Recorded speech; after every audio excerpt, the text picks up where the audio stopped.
శుక్లాంబరధరం విష్ణుం శశివర్ణం చతుర్భుజం ప్రసన్నవదనం ధ్యాయేత్ సర్వవిఘ్నోపశాంతయే అని స్వామివారి నమస్కారం చేసుకుని మన మహాభారతంలో ఆది పర్వలో సంభవ ఉపపర్వని పూర్తి చేసుకున్నాము. చతుర్గృహ దాహ పర్వలోకి వెళ్తూ ఉన్నాము. ఈలోగా ఇక్కడ ఆగి ఒక క్షణము మళ్ళీ ఆలోచించుకుందాం, ఏం చేస్తున్నాం, ఏమి ఇక్కడ కూర్చుని మనం ప్రతిరోజు అని. అయితే ఇవాళ యాక్చువల్గా గురు పౌర్ణమి అని దాని గురించి నాకు మెసేజెస్ పంపించారు. అంటే అర్థమేమి, ఎందుకు చేసుకుంటున్నాము అని నేను అడిగితే అందరూ జవాబులు చెప్పారు. ఇప్పుడు నేను కూడా చెప్పుకుంటూ ఉన్నాను. ఎందుకు అంటే మరి జగద్గురువులు కూర్చోబెట్టుకుని నాకు రోజు చదువు చెప్తూ ఉన్నారు. వారిని నేను తలచుకొని క్షణం లేదు. అయినా కూడా ఇవాళ అసలు ఆ రోజెందుకు మనం జరుపుకుంటామో, ఈ రోజే గురు పౌర్ణమిగా ఎందుకు జరుపుకుంటాము అని ఆ విషయాలన్నీ చూసుకుంటూ వద్దాము. గురు పౌర్ణమిని ఆషాఢ మాసంలో పౌర్ణమి రోజు మనము గురువులని గుర్తు చేసుకోవడం గురించి జరుపుకుంటూ ఉంటాము. ఎందుకు అని ఆలోచిద్దాము. అసలు ఎందుకు చెయ్యాలి? ఎందుకు చెయ్యాలి అంటే పౌర్ణమి దగ్గర నుంచి మొదలు పెడదాము. పౌర్ణమి అంటే పూర్ణత్వం గురించి చెప్తూ ఉన్న విషయము. పూర్ణత్వము గురించి మనం 2 విషయాలు చెప్పుకుందాం. ఒకటేంటంటే పూర్ణత్వాత్ పురుషః అని, పరమ పురుషుడు అని ఆయనకి ఎందుకు పేరు అంటే పరిపూర్ణంగా ఉండడం చేత. అదేంటి అంటే ఇంతకీ ఆత్మతత్వము. మనకు శాంతి పాఠం చెప్పినట్టు పూర్ణమదః పూర్ణమిదం. అక్కడ ఉన్నది పూర్ణము, ఇక్కడ ఉన్నది పూర్ణము. పూర్ణంలో నుంచే పూర్ణం వస్తుంది. పూర్ణంలో నుంచే పూర్ణాన్ని తీస్తారు. తీసినా, పెట్టినా, ఉంచినా, చేసినా ఏదైనా సరే చివరిగా ఉన్నదేమి పూర్ణం ఏవా, అదొక్కటే అవశిష్యతే మిగిలిపోతుంది అని చెప్తూ ఉంటారు. ఆ పూర్ణత్వం కావాలి. ఆ పూర్ణత్వం కావాలి. పూర్ణత్వాత్ పురుషః కావాలి. ఇప్పుడు నేనేమయ్యాను, పూర్ణత్వాత్ పురుషః గాకుండా పరిపూర్ణంగా ఉండవలసింది పోయి, ఖండాలుగా, ముక్కలు ముక్కలుగా, కళలు కళలుగా తయారయ్యి, పురిసేతే ఇతి పురుషః అని తయారయ్యాను. ఈ శరీరంలో ఉండడం వరకే లిమిట్ అయిపోయి ఉన్నాను. మొత్తమంతా అయి ఉన్న నేను ఇప్పుడు శాంతంతో కూడి, అంతుతో కూడి, ఆదితో కూడి, మధ్యతో కూడి కొంతగా ఉన్నాను. అపరిచ్ఛిన్నమైన నేను పరిచ్ఛిన్నంగా ఉన్నాను. కాబట్టి పురిసేతే ఇతి పురుషః అని, ఇదిగో ఈ దేహంలో ఇంత మాత్రమే నేను అని అనుకుంటున్న ఈ మోహంలో నుంచి బయటపడి పూర్ణత్వాత్ పురుషః అంతా నేనే అని తెలుసుకోవాలి. ఇంతవరకు అర్థమైంది విషయము. ఇంతవరకు తెలిసింది మంచిది. అయితే ఈ పూర్ణత్వాత్ పురుషః అని ఆ పరిపూర్ణ స్థితికి ఎట్లా చేరుతాను నేను అని అర్థం కావట్లేదు. దానికోసం ప్రయత్నం చేసుకుంటే ఏం జరుగుతుంది అంటే, ముందు చిత్తం ఏకాగ్రం అవ్వాలి. చిత్తము ఉంటేనే, చిత్తంగా ఉండాలి అంటే మనసు శుద్ధం అవ్వాలి. అది ఒకవేళ మనసుగా ఉన్నది అంటే కదిలిపోతూ ఉంటుంది, తాపత్రయాలతో ఉంటుంది. బుద్ధిగా ఉన్నది అంటే ద్వంద్వాలతో ఉంటుంది, వేరుగా చూస్తుంటుంది. అది డెసిషన్స్ తోటి, డౌట్స్ తోటి ఉంటుంది. ఒకవేళ అహంకారంగా ఉన్నది అంటే అదిగో పురిసేతే ఇతి అని ఇంకింత మాత్రమే నేననుకుంటుంటుంది. ఇవన్నీ గాదు గానీ, నా అంతః లోపల ఉన్నదంతా ఏదున్నదో అది చిత్తంగా మారాలి. అది శుద్ధమవుతే చిత్తమవుతుంది. శుద్ధమవుతే చిత్తమై అది వాసుదేవమయమవుతుంది. అప్పుడు తరించేందుకు మార్గము తెరుచుకుంటుంది. దారి తెరుచుకుంటుంది.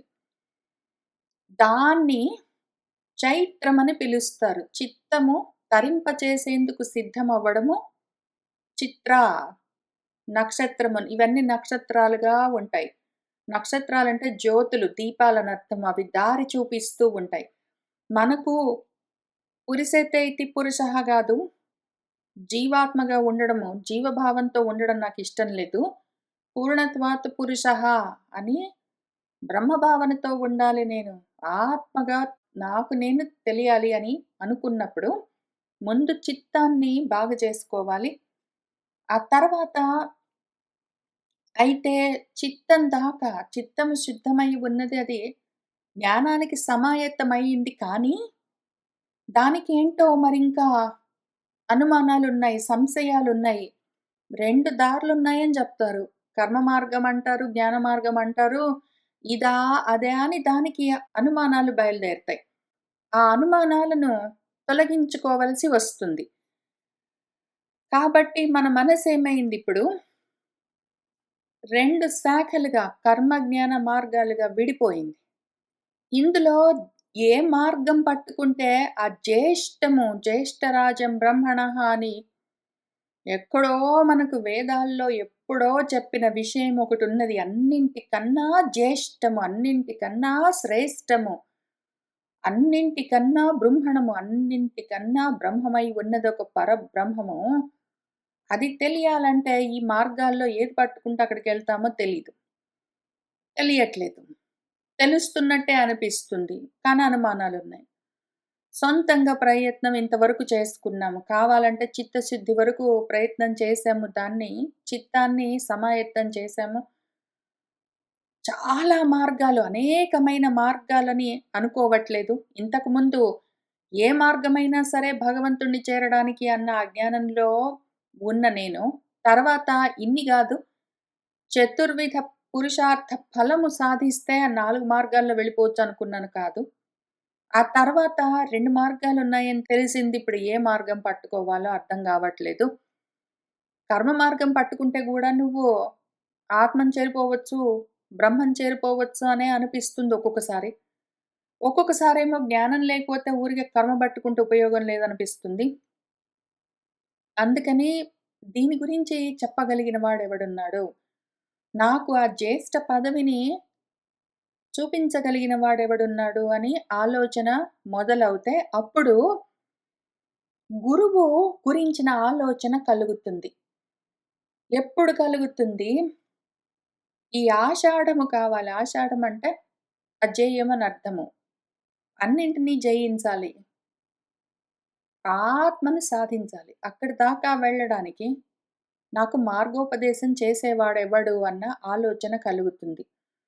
కలిగినప్పుడు ఒకవేళ అటువంటి వాడు కావాలంటే సొంతంగా ప్రయత్నం చేసుకోవచ్చు. ఈ 4 స్టెప్స్‌లో అందుకే ఆషాఢం అన్నది 4 స్టెప్‌గా ఉంటుంది. తురియమిది. ఫస్ట్ స్టెప్ 1 అంతఃకరణాన్ని చిత్తంగా తయారు చేసి దాన్ని సిద్ధం చేశాము. సొంతంగా ప్రయత్నం చేసుకున్నాము. తర్వాత ఇన్ని మార్గాలు గాదు, ఉన్నవి 2 మార్గాలు అనుకున్నాము. 2 మార్గాలు గాదు, అసలు ఉన్నది ఒకటే మార్గం, జ్ఞాన మార్గం అనుకున్నాము. ఆ తర్వాత మనము ఆ జ్యేష్ఠమేంటో తెలుసుకున్నాము. అజేయమయ్యాము. విజయం సాధించాము అని అర్థము.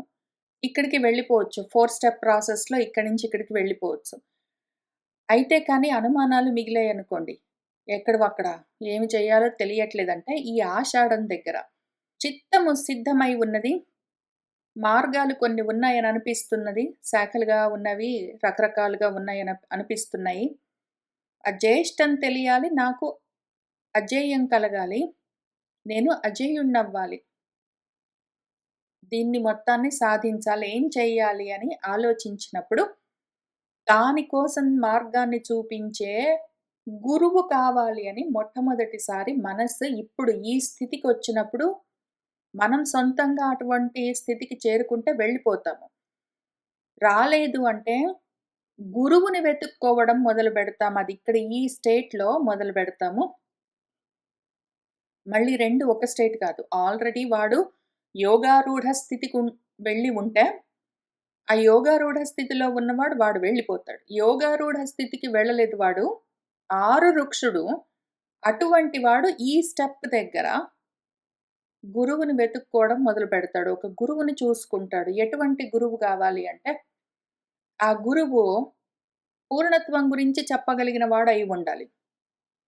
కాబట్టి పూర్ణత్వాన్ని చెప్పగలిగిన గురువును చూసుకోవడము దాన్ని సాధించేందుకు మార్గం చూపించగలిగిన గురువును వెతుక్కోవడం గురించి వాడు బయలుదేరుతాడు గాబట్టి, ఆషాఢ పౌర్ణమి రోజు గురువుని వాడు చేరుతాడు. అందుకని ఆషాఢ మాసంలో పౌర్ణమి నాడు గురు పౌర్ణమి అని మనకు జరుపుకోవడం ఒకటి పద్ధతి ఉన్నది.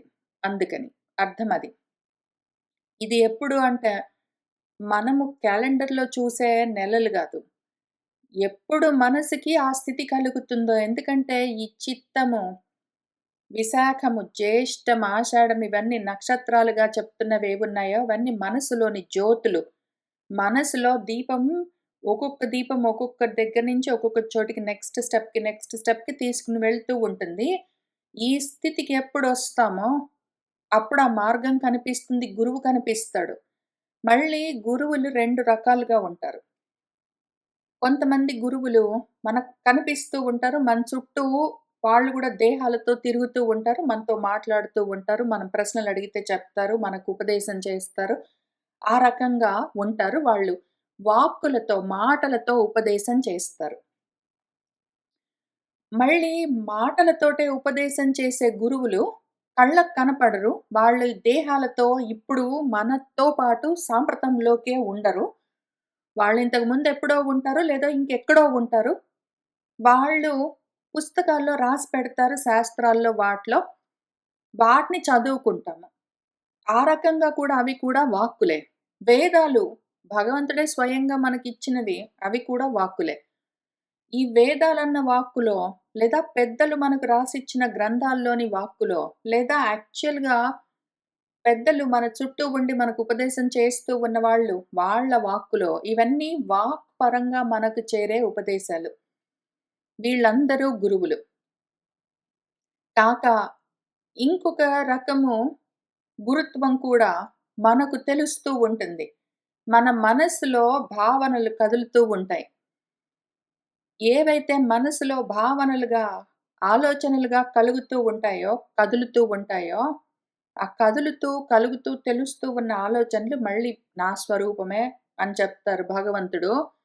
అవి కూడా మళ్ళీ భగవంతుడి ఉపదేశాలు.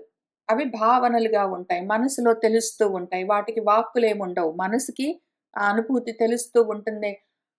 ఆ జ్ఞానం కలుగుతూ ఉంటుంది. స్పెసిఫిక్‌గా డైలాగ్స్ ఏముండవు. మాటలు మనకు అర్థమయ్యేటట్టుగా ఇల్లో ఉండవు. కానీ మనసులో తెలుస్తూ ఉంటుంది. భావనగా అది కూడా జ్ఞానము. అది భగవదుపదేశము. ఆత్మోపదేశం లోపల నుంచి నడుస్తూ ఉంటుంది. ఈ విధంగా ఏదో ఒక విధమైన గురువు పుస్తకాల్లోనో, మన ఎదురుగా మనతో పాటు ఉండడమో, ఎక్కడో దూరంగా ఉండి మనకు తెలియజేస్తూ ఉండడమో, లేదా మనసులో తెలుస్తూ ఉండడమో, ఏదో ఒక గురువు మనం ఈ స్థితికొచ్చినప్పుడు, మనము సిద్ధమైనప్పుడు మనకు ఒక గురువు తెలుస్తూ ఉంటాడు. అక్కడికి వెళ్లి కూర్చుంటే ఫస్ట్ జరిగేదేమి శ్రవణము. గురువులు మనకు చేసేదేమి శ్రవణము. వీడు యోగారూఢ స్థితిలో ఉన్నవాడు ఆషాఢం దాకా వెళ్ళిపోతే అనంతాన్ని తెలుసుకుంటాడింక. వాడికి ఇంకేం అవసరం లేదు. అక్కడికయిపోతుంది. ఆ తురీయ అవస్థలో వాడికి ఏ విషయం తెలిసినాక అయిపోతుందక్కడికి.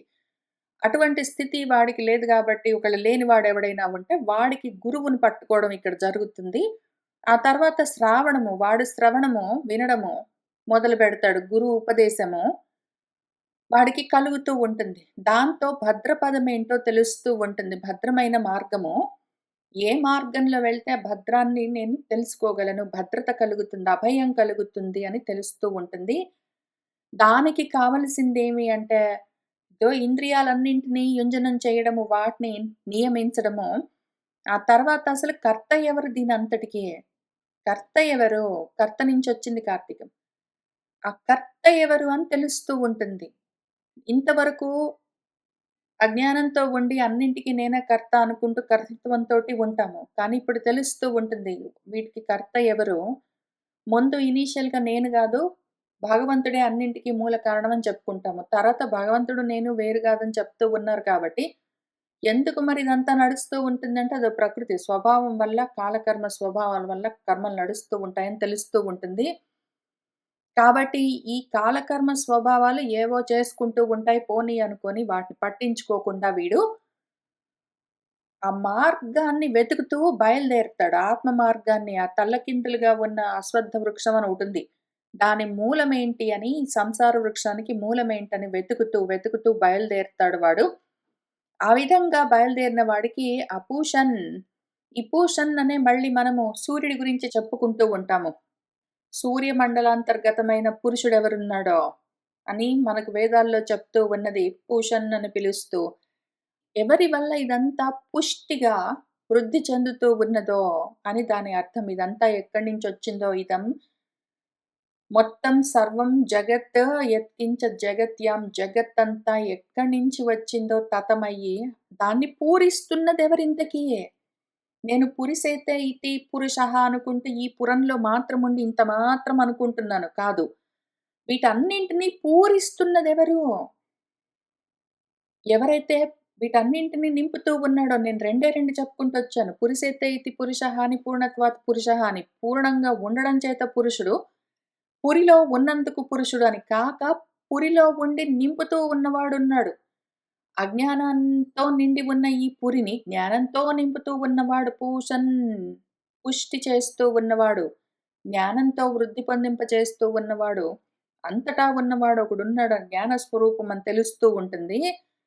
దాంతో ఆ పూషన్ ఎందుకంటే ఈ మార్గం కనిపించేసరికి, వెతుకుతూ వెళ్ళేసరికి పూషన్ తెలిస్తే, పురుషుడు తెలిసాడంటే అఘములంటే పాపాలు, కామక్రోధాలు అట్లాంటివనుకుంటాము. అఘము అంటే ఆత్మతత్వం తెలియకపోవడమే పాపము. అందులో నుంచి జారిపోవడమే పాపము. ఇప్పుడది లేకుండా పోతుంది. దాంతో కలిగేదేమి ఫల్గుణము. ఫల్గుణము అంటే అజేయము. సాధించే లక్షణము. మనము ఆత్మ సాధన చేసేందుకు ఇక్కడికే వచ్చి కూర్చుంటే ఆ స్థితి కలుగుతుంది. దాంతో ఇంకా ప్రయత్నం చేసుకుంటే ఆత్మ సాధన చెయ్యొచ్చు. ఈ రకంగా ఈ నక్షత్రాలని ఒకదాని వెనకాల, ఒకదాని వెనకాల ఒకటి లైన్‌గా ఒకటి మ్యాప్ లాగా పెడతారు. హైవేకి అటు ఇటు ఉన్న పెద్ద లైట్స్ లాగా ఉంటాయి. ఈ జ్యోతులు, నక్షత్రాలు దారి చూపిస్తూ ఉంటాయి. నక్షత్రాలేవి పైగా మళ్ళీ క్షతం కానివి. ఏవైతే నశించవో అవి. నాశనం లేకుండా ప్రకాశిస్తూ ఉండేది జ్ఞానమొక్కటే. ఆ జ్ఞానమే ప్రకాశం చూపిస్తూ, మార్గాన్ని చూపిస్తూ ఉంటే, ఆ దారిలో వెళ్తూ ఉండొచ్చు. ఒకదాని వెనకాల, ఒకదాని వెనకాల, ఒకదాని వెనకాల వెళ్తూ, ఈ స్టేట్స్‌ని దాటుకుంటూ, మైల్ స్టోన్స్‌ని దాటుకుంటూ వెళ్ళాలి. ఇక్కడికి రావాలి. ఈ విషయాన్ని మన వ్యాసుల వారు ఎంత అందంగా చూపించారంటే, శ్రావణ మాసంలో గురువులు బయలుదేరారు.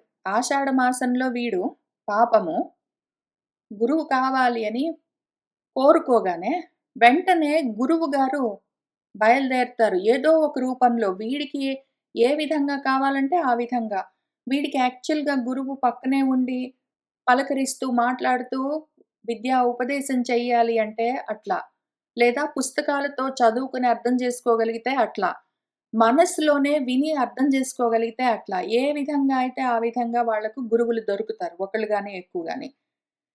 ఆ విధంగా జగత్తంటే ఏంటి అని నేర్పించి ఎందుకు అంటే ఆత్మ గురించి వెంటనే డైరెక్ట్‌గా అర్థం చేసుకోవడం కష్టము. ఆత్మ గురించి ఉన్నదాన్ని ఉన్నట్టు డైరెక్ట్‌గా అర్థం చేసుకోవడం కష్టం గాబట్టి, అనాత్మని చూపించి, ఇదిగో ఇది చూసావా అని ఇది అనాత్మ కాబట్టి దాన్ని పక్కన బెట్టు. దాని వెనకాల అవ్యక్తంగా సుసూక్ష్మంగా ఉన్నదేదో అది ఆత్మ అని చూపించాలి. ఆ రకంగా చూపించే వాళ్ళు జగత్తుని చూపిస్తూ జగదాత్మకుణ్ణి తెలిపే ఏ గురువుంటాడో అటువంటి వాడు జగద్గురువు. అటువంటి జగద్గురువులు బయలుదేరుతారు. ఇక్కడ శ్రావణ మాసంలో మన జగద్గురువులు కృష్ణ పరబ్రహ్మము వచ్చారు మన కోసం. ఎందుకంటే మనం ఆషాఢం దగ్గరున్నాము. మన చిత్తం సిద్ధమైంది గాబట్టే గదా! దారులిన్నున్నాయి మరి. విశేషమైన శాఖలుగా ఎన్నో దారులున్నాయి. ఏం జెయ్యాలి? ఏ దారి పట్టుకుంటే జ్యేష్టం తెలుస్తుంది. దాన్ని సాధించే మార్గమేమి అని ప్రశ్న రాగానే, ఆశ కలగగానే గురువు గావాలని, అందుకని జగద్గురువు వస్తారు. ఆయనెప్పుడొచ్చారు? శ్రావణ మాసం. ఎందుకంటే శ్రవణం చేయించడం కోసమే. ఆయన మొత్తం అంతా చెప్పి నేర్పిస్తారు, చేసి చూపిస్తారు. అందుకోసమే వస్తారు. ఆయన శ్రావణ మాసంలో అందుకనొచ్చారు. శ్రవణము. అది కూడా ఎప్పుడు మళ్ళీ రావడము చాలా అందంగా కృష్ణ పక్షంలో వచ్చారాయన. కృష్ణ పక్షం ఆకర్షిస్తూ ఉంటారు. ఇటువైపు ప్రపంచం వైపు ఉండి, చీకటి మార్గంలో ఉండి, అజ్ఞానంలో ఉండి, కర్మలు చేస్తూ మార్గం తోచక, దిక్కు తోచక, దారి చూపించమని అడుగుతూ ఉన్న వాళ్ళ కోసం మార్గం చూపించడం కోసం కృష్ణ పక్షం అంటే అటు సైడు. అటువైపుకొస్తారాయన. రావడం గూడా పైగా కృష్ణం ఆకర్షిస్తారు. అటువైపుకి మన మనసు తిరిగే విధంగా చెప్తారు. కథలుగా చెప్తారు, బుజ్జగించి చెప్తారు, అరిచి చెప్తారు, భయపెట్టి చెప్తారు, అన్ని రకాలుగా చెప్తారు. పైగా ఉత్త కృష్ణ పక్షమే గాదు, అష్టమి నాడు. అష్టమి ఎందుకు అంటే, మామూలుగా మనకు ప్రతిరోజు ఏదో ఒక చంద్రకళ తగ్గుతూ ఉంటుంది. ఒకవైపు పెరుగుతూ ఉంటుంది. కృష్ణ పక్షంలో తగ్గుతూ ఉంటుంది. శుక్ల పక్షంలో పెరుగుతూ ఉంటుంది. పెరుగుతూ ఉంటాయి, తగ్గుతూ ఉంటాయి గానీ, అటునుంచైనా, ఇటునుంచైనా కృష్ణపక్షమైనా, శుక్లపక్షమైనా చంద్రుడు ఒకే విధంగా ఉండేది మాత్రము అష్టమి నాడే. కాబట్టి ఆయన సమంగా ఉంటారు. ఆయన సముడై ఉండి కృష్ణపక్షంలో ఉండి, ధూమ మార్గంలో ఉండి కర్మలు చేసుకుంటూ, మార్గం కానక దిక్కు తోచక ఉన్న వాళ్ళకి శ్రవణం చేయించడం కోసమే వచ్చిన జగద్గురు ఆయన. ఇంక అక్కడి నుంచి భద్రపదమేమి అని చూపిస్తూ మార్గాన్నంతా ఉపదేశం చేస్తారు. ఇది మొత్తం వినడానికి పుట్టినవాడెవరు? ఫల్గుణుడు పుట్టాడు, అర్జునుడు. ఎందుకు అంటే ఈయన సాధించడానికి సిద్ధంగా ఉన్నవాడు. ఆయన చేయగలిగితే ఆయన చెయ్యొచ్చు. మన అర్జునుడు పుట్టిన మాసమేమి అంటే ఫల్గుణము. అంటే అజేయం అని అర్థము. ఎవరైతే సాధించగలరో. ఈ అజేయం కావాలి నాకు, నేను సాధించాలి అని కోరుకుంటే, ఆ కోరుకున్న వాడికి అటువంటి సాధనకు, సిద్ధికి వాడిని సిద్ధం చేస్తూ ఇటువంటి స్థితికి తీసుకొని రావడం కోసం మధ్యలో ఈయన శ్రవణం చేయిస్తూ వచ్చారు. ఈ ఫాల్గుణుడు పైగా ఎక్కడున్నాడు? శుక్లపక్షంలో ఉన్నాడు. ఎందుకు అంటే ఆయన జ్ఞాన మార్గంతో ప్రకాశ మార్గంలో వెళ్ళిపోవాలి. నక్షత్రాల మధ్యలో నుంచి నడుచుకుంటూ వెళ్ళిపోవాలి అంత పెద్ద ప్రకాశంలో. కాబట్టి ఆయన శుక్లపక్షంలో వచ్చాడు. దాంతో పాటు పౌర్ణమి నాడు పుట్టాడు అర్జునుడు. ఎందుకంటే పూర్ణత్వం గురించి తెలుసుకోవాలి. ఆయన కోరిక అది. పూర్ణత్వం గురించి తెలుసుకోవాలి కాబట్టి పౌర్ణమి నాడు, శుక్లపక్షం నాడు, పైగా ఉత్తర నక్షత్రయుక్తమైన, ఎందుకంటే ఉత్తరించాలి. కాబట్టి ఉత్తరించడం కోసం, పూర్ణత్వం తెలుసుకోవడం కోసము శుక్ల మార్గంలో సాధించేందుకు వీలుగా ఉన్న ఫల్గుణ నక్షత్రంతో, ఫల్గుణం అంటే సాధించేవాడు అని అర్థం. ఏదైనా సరే సాధించేవాడు అని దానికి అర్థమున్నది. ఫలితే నిష్పాదయతి కార్యాణి ఇతి అని, కార్యాలను సాధించగలిగిన వాడు అని ఫల్గుణుడు అన్నదానికి అసలు వ్యుత్పత్తి పరంగా అర్థం. ఈ రకంగా ఇక్కడి దాకా రావాలి. ఇదంతా చూపించడం కోసము చాలా పెద్ద ప్రణాళిక ఉంటుంది. మనవాళ్ళు అందుకని కూర్చొని, నువ్వు ఇటువంటి స్థితికి రావాలంటే శ్రవణం చేయడం ముఖ్యం కాబట్టి నీకు ముందు గురువుగారు ముఖ్యం. అందుకని గురువుగారిని ఎటువంటి వాళ్ళని ఎవరినో ఒకళ్ళని కాదు, పూర్ణత్వం తెలిసిన గురువుగారు కావాలి, అందుకని నువ్వు కోరుకో అని చెప్తారు. ఇక్కడ గురువుగారిని చూసుకుని ఆయన దగ్గరికి వెళ్ళి కూర్చుంటే అప్పుడు ఆయన ఈ స్టెప్స్ అన్నీ దాటిస్తూ మనల్ని ఇంత దాకా తీసుకుని వెళ్తారు. మనల్ని సాధకుడిగా మార్చి ఆత్మ సాధనకు సిద్ధంగా తయారు చేస్తారు. ఆ తర్వాత ఫలిత నిష్పాదయతి కార్యాణని మనం చెప్పుకోవచ్చు గానీ, వాడు ఆ కార్యాలని సాధించడం అంటే, ఆత్మను సాధించడం అన్న కార్యం పక్కన పెట్టి వాడు అక్కర్లేని కార్యాలన్నీ చేసుకుంటే కూడా చేసుకోవచ్చు. చేయగలిగింది ఏమీ లేదు. అది వాడిష్టము. అని ఇంతవరకు మనకు ఈ నెలలు, ఆ నక్షత్రాలతో ఎందుకు కూడి ఉన్నాయి, వాటి అర్థాలేమి, ఏమి చేస్తున్నాము, ఎందుకు ఈరోజు ఆషాఢ మాసంలోనే ఎందుకు మనము ఆ పౌర్ణమి నాడు గురు పౌర్ణమిగా చేసుకుంటూ ఉన్నామని తెలుస్తూ ఉంటుంది. వీటిని చూస్తూ ఉంటేనే అర్థమవుతూ ఉంటుంది మనకు. ఇప్పుడు కాబట్టి గురువుగారే మనకేం చెప్పారు భగవద్గీతలో, శ్రవణం ఎట్లా చేయాలి, ఇటువంటి స్థితికి రావాలంటే భద్రపదం కావాలి నీకు. అక్కడి నుంచి మొదలుపెట్టి సాధన చేసుకుంటూ వెళ్ళాలి అంటే సాధన ఎట్లా చేయాలి? ఆషాఢంలో నీకు ఆ స్థితికి మనసొచ్చి కూర్చున్నాక, గురువు కావాలని నువ్వు ఏది కోరుకుంటున్నావో నేను సాధకుడిగా మారాలని నువ్వు కోరుకుంటూ ఉన్న సమయంలో నువ్వు తెలిసి కోరుకో, తెలియకుండా కోరుకో, నువ్వు ఆ స్థితికొచ్చావంటే నీకు గురువు కలుగుతాడు. అప్పుడు గురువు దగ్గరికి వెళ్లి ఎట్లా కూర్చోవాలి, నువ్వు ఎట్లా చదువుకోవాలి, ఏమి అని మళ్ళీ మన గురువుగారే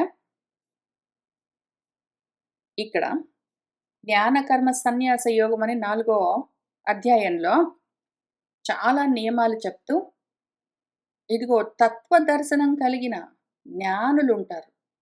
వాళ్ళు నీకు గురువులై ఈ జ్ఞానాన్ని, ఏ జ్ఞానం నువ్వు తెలుసుకున్నావంటే మళ్ళీ మోహం కలగకుండా ఉంటుందో, మోక్షమే తప్ప ఇంక మళ్ళీ మోహం ఉండదో, అటువంటి జ్ఞానాన్ని తాత్వికంగా తెలిసిన వాళ్ళు నీకు ఉపదేశం చేస్తారు. నువ్వేం చేయాలి? దాన్ని తెలుసుకోవాలి. వాళ్ళు ఉపదేశం చేస్తే నువ్వేం చేస్తావు? తెలుసుకుంటావు. వాళ్ళు ఉపదేశం చేస్తే నువ్వు వాళ్ళకి డబ్బులిస్తావు. వాళ్ళు ఉపదేశం చేస్తే వాళ్ళ ఇంట్లో పని జేస్తావు. ఉపదేశం చేస్తే నమస్కారాలు చేసుకుంటూ తిరుగుతావు. ఇవన్నీ గాదు. వాళ్ళు ఉపదేశం చేస్తే నువ్వేం జేస్తావు? తెలుసుకుంటావు. వాళ్ళు చెప్తారు, నువ్వు వింటావు. ఇంత కనెక్షన్ ఇంతే. వాళ్ళు చెప్తారు, నువ్వు వింటావు. ఎట్లా వినాలి? ప్రణిపాతం ఇంతకు ముందు నీకేమైనా మనసులో ఆలోచనలుంటే, పాతం అంటే కింద పడేయడం. నిపాతం అంటే కిందికి పూర్తిగా జారిపోవడం.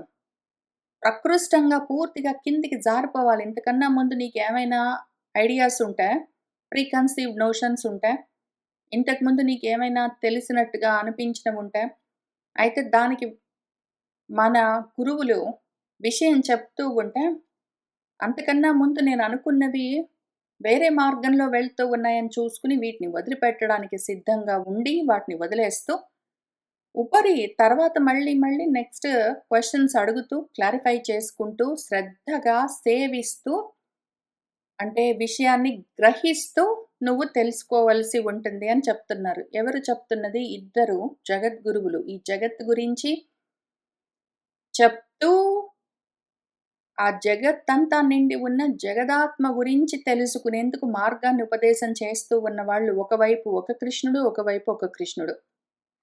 ఒకవైపు మనం కృష్ణ పరబ్రహ్మం అని చెప్పుకుంటూ ఉన్న కృష్ణుడు, ఒకవైపు వ్యాసుల వారని చెప్పుకుంటూ ఉన్న కృష్ణుడు. ఇద్దరు ఒకటే. ఇద్దరు వేరు గాదు. ఇద్దరూ ఒకటే. ఈ వ్యాసుడు ఇంత మనకు ఉపకారం చేస్తారు. ఆయన జగద్గురువులు మనకింత ఉపదేశం చేస్తారు కాబట్టి, అందరికన్నా గొప్ప గురువు జగద్గురువైన పరమ గురువు కాబట్టి ఆయన గురించి ఇంకసలు మనకు గురువులంటే ఎవరైనా సరే మనం గురువుని కోరుకున్నప్పుడు గురువులు ఎన్నో రకాలుగా ఉంటారు. పుస్తకాల్లో కూడా వాళ్ళు ఆ వాక్కులని పొందుపరుస్తారు. మాటలుగా కూడా మనతో పాటు ఉండి చెప్తారు. మనసులో గూడా భావనగా చెప్తారు. ఇన్ని రకాలుగా గురువులుంటారని చెప్పుకున్నాం గదా! ఈ గురువులందరికీ ఒక రూపాన్ని బెట్టుకుంటే మనము అయితే కృష్ణ పరబ్రహ్మము లేదా వ్యాసుల వారు. వ్యాసుల వారు మొత్తం అక్షరంగా నిక్షేపం ఇదంతా. ఇది నిధి అసలు. ఎంత పెన్నిధినిచ్చి వెళ్లారు. కాబట్టి ఇంకా ఎవరు చెప్పినా వ్యాసుల వారు చెప్పిన దాన్నే చెప్తారు. ఎవరు మనకు ఆత్మజ్ఞానాన్ని ఉపదేశం చేసినా గూడా వ్యాసుల వారు చెప్పిన విషయాన్నే మళ్ళీ ఉపదేశం చేస్తారు. వ్యాసుల వారు వేదంలో ఉన్న విషయాలను కృష్ణ పరబ్రహ్మం ముఖతః చెప్తూ వచ్చారు. కాబట్టి ఎవరు చెప్పినా, ఎంత దూరం వెళ్ళినా, ఎన్ని భాష్యాలు రాసినా, ఎన్ని వివరణలు రాసినా, అర్థాలు చెప్పినా, ప్రవచనాలు చేసినా, ఏది చేసినా వ్యాసుల వారు చెప్పిన దాంట్లో నుంచే చెప్తారు. కాబట్టి వ్యాసుల వారిని మించి జగద్గురువులు మనకింక లేరు. వ్యాసుల వారికి, కృష్ణ పరబ్రహ్మానికి భేదం లేదు. అభేదం. మళ్ళీ అది గూడా మహాభారతంలోనే వస్తుంది. ఎందుకని నేను అట్లా చెప్తున్నాను. వాళ్ళిద్దరూ ఒకటే. ఇప్పుడు ఆ జగద్గురువుని మనము చేరుకున్నాము. అది ఎప్పుడు జరిగిందో అప్పుడే. ఇవాళే అంటే మన క్యాలెండర్ పరంగా ఉన్న డేట్ గాదు. ఏ రోజు మన మనసు అటు తిరిగిందో వ్యాసుల వారు చెప్తూ ఉన్న విషయాన్ని తత్వతః తెలుసుకోవడానికి ప్రణిపాతైన పరిప్రశ్నైన సేవయా గ్రహించడానికి మనమొచ్చి కూర్చున్నామో ఆ రోజు మనకు ఆషాఢ మాసంలోని పౌర్ణమి నాడు అటువైపు మనసు తిరిగింది. మనం ఇక్కడ లేము. ఇది గూడా దాటాము. శ్రవణం చేస్తూ ఉన్నాము. భద్రపదాన్ని తెలుసుకుంటూ దాటుతూ వెళ్తూ ఉన్నాం. మనం ఒక్కొక్క నక్షత్రాన్ని దాటుతూ వెళ్తూ ఉన్నాం. ఒక్కొక్క జ్యోతిని దాటుతూ ఆత్మ జ్యోతిని తెలుసుకోవడం కోసం సాధన మొదలుపెట్టి బయలుదేరి వెళ్తూ ఉన్నాము మనము. ఇంతా చేసిన వ్యాసుల వారి గురించి ఒక్క చిన్న విషయం చెప్పుకుందాము. ఈ ఆషాఢ మాసంలోని పౌర్ణమి నాడు వ్యాసుల వారి జన్మదినంగా చెప్పుకుంటారని అక్కడక్కడ నేను చూస్తూ వస్తూ ఉన్నాను. కానీ వ్యాసుల వారు నేను పలానా రోజు పుట్టాను అని ఆయనేమి మహాభారతంలో రాసుకోలేదు. ఇంత భగవద్గీత రాశారు. ఇంత మహాభారతం రాసిన వ్యాసుల వారు, నేను పలానా రోజు మా అమ్మగారికి సత్యవతి దేవికి పుట్టాను అని ఆయనేమి రాసుకోలేదు. ఆది పర్వలోనే 99 అధ్యాయంలో మన భీష్ముడు, వాళ్ళ అమ్మగారు సత్యవతి దేవి ఇద్దరు కొంచెం ఆలోచించుకుంటున్నారు పైనంతా గూడా. మరి పిల్లలు లేరు. ఏం చేద్దాము? తర్వాత మరి మన వంశం ఆగిపోతుంది కదా! అని ఆలోచిస్తూ ఉన్న సమయంలో ఇద్దరు చెప్పుకుంటారు చాలా విషయాలు ఒకళ్ళకొకళ్ళు. ఏదో విధంగా మనకు వంశం ముందుకు వెళ్ళడం కోసము భీష్మ నువ్వే పెళ్లి చేసుకో అని సత్యవతి అంటే, అమ్మ అదొక్కటి మాత్రం నన్ను అడక్కు ఇంకేమైనా ఆలోచిద్దామని వాళ్ళేదో చెప్పుకుంటూ ఉంటారు. ఆ సమయంలో ఇంకెవరినైనా ఒకళ్ళని మంచివాడిని, గుణవంతుడిని, ఒక బ్రాహ్మణ్ణి పిలిచి డబ్బులైనా ఇచ్చి, మనము ఆయన ద్వారా విచిత్ర వీరుడి భార్యల యందు బిడ్డలు కలిగేలాగా చూద్దామని ఏంటో చెప్పాడు. ఇంకప్పుడు మన సత్యవతి దేవి ఎవరో గుణవంతుడైన బ్రాహ్మణ్ణి పట్టుకొచ్చి డబ్బులిచ్చి ఎందుకు ఇవన్నీ జేసుకోవడము.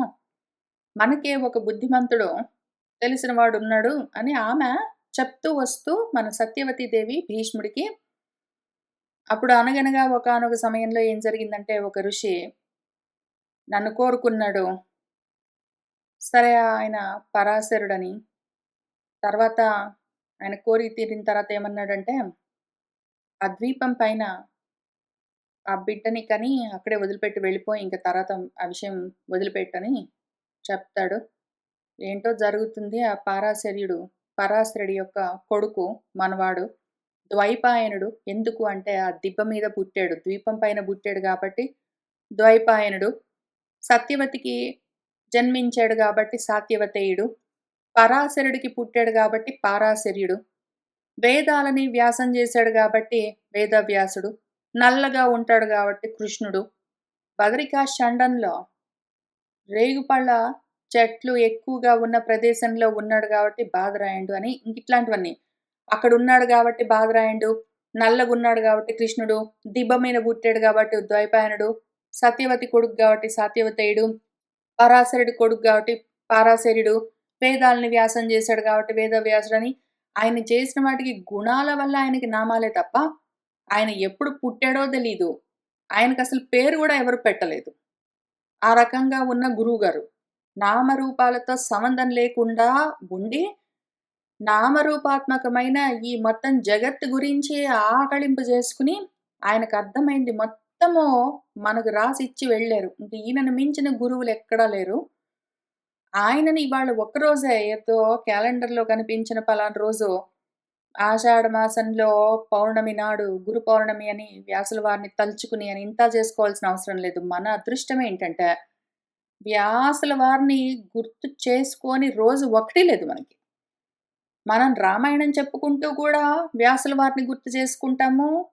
భారతం చెప్పుకుంటూ వ్యాసుల వారిని, వాల్మీకి మహర్షిని గుర్తు చేసుకుంటాం. అసలు యాక్చువల్‌గా ఆ కృష్ణుడికి, ఈ కృష్ణుడికి ఎంత అభేదమో, వ్యాసుల వారికి, వాల్మీకి మహర్షికి అంత అభేదం. వాళ్ళిద్దరు గూడా ఒకటే అసలు. మనం ప్రతిరోజు గురువుగారికి నమస్కారం చేసుకోకుండా ఉన్నదన్నది లేదు. కాబట్టి ఇంతకది. అటువంటి మన గురువుగారు వ్యాసుల వారు ఇంతా చేసి మనకేం జెప్పారంటే, అదిగో నక్షత్రాలనుకుంటున్నాం గాబట్టి నక్షత్రం గురించి చూద్దాం. అదిగో అరుంధతి నక్షత్రం కనిపిస్తుందా నీకు అంటే, తెలియట్లేదు అని అన్నారనుకోండి ఎవరైనా వెంటనే ఆకాశంలోకి చూపించి అరుంధతి నక్షత్రం కనిపిస్తుందా అంటే తెలియట్లేదన్నారనుకోండి. దాని పక్కనే బాగా ప్రకాశవంతంగా వెలుగుతూ ఉన్న నక్షత్రాలను చూపించి, "ఆ! ఆ! కనిపించింది అదేనా?" అంటే, "కనిపించింది గదా! ముందు దాన్ని పట్టుకున్నావా? ఇప్పుడు దాన్ని వదిలిపెట్టు. దాని పక్కన ఉన్నది చూసావా?" అని ఏ విధంగా అరుంధతి నక్షత్రాన్ని చూపిస్తారో, ఆ రకంగా జగత్తుని చూపిస్తూ, జగత్తు బాగా కళ్ళకు మిలమిలా మెరుస్తూ స్థూలంగా వ్యక్తమై కనిపిస్తుంది గదా! ఇప్పుడు ఇది చూసావు గదా! ఇది గాదు. దాంట్లో ఉన్నది అని నేర్పిస్తూ వస్తూ ఉంటారు. ఈ రకంగా చూపించడం గురించే మనం ఈశావాస్యోపనిషత్తులో ఏం చూసుకున్నాము? ఈశావాస్యమిదం యత్కించ జగత్యాన్ జగత్ తత్సర్వం మొత్తం అని చెప్పుకున్నాం గదా! ఆ రకంగా జగత్తు మొంతా ఈశావాస్యమై ఉన్నది. అది తెలియాలి మనకి. అదెట్లా తెలుస్తుంది అంటే, అదో వ్యాసుల వారు మొత్తము ఎన్నో రాసిపెట్టారు. మనకు వేదోపనిషత్తులున్నాయి. మొత్తం అంతా కలుపుకొని కూర్చునే. రకరకాల జగద్గురువులు మనకి జగత్తు గురించి చెప్తూ ఉన్నారు. మన శంకరాచార్యుల వారి దగ్గర నుంచి అందరివి చదువుకుంటూ వస్తాం మనము. ఎంతవరకు చదువుతామంటే, ఆత్మ జ్ఞానం కలిగేంత వరకు చదువుతాము. అంతవరకు చదివేది మొత్తం అంతా అవిద్య. ఆత్మ విద్య కలిగిన దాకా ఉన్నది మొత్తము అవిద్య. ఎంత తెలుసుకున్నా సరే అంతా అవిద్య. ఆత్మజ్ఞానం కలిగిందంటే మాత్రం అది విద్య.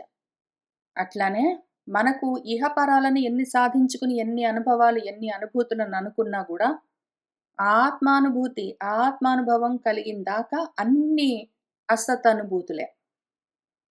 ఇప్పుడు వీటితో పాటు వీటిని అర్థం చేసుకోవడం కోసము మన వ్యాసుల వారు చేసిన ఎక్సర్‌సైజ్ అంతా ఇంతా గాదు.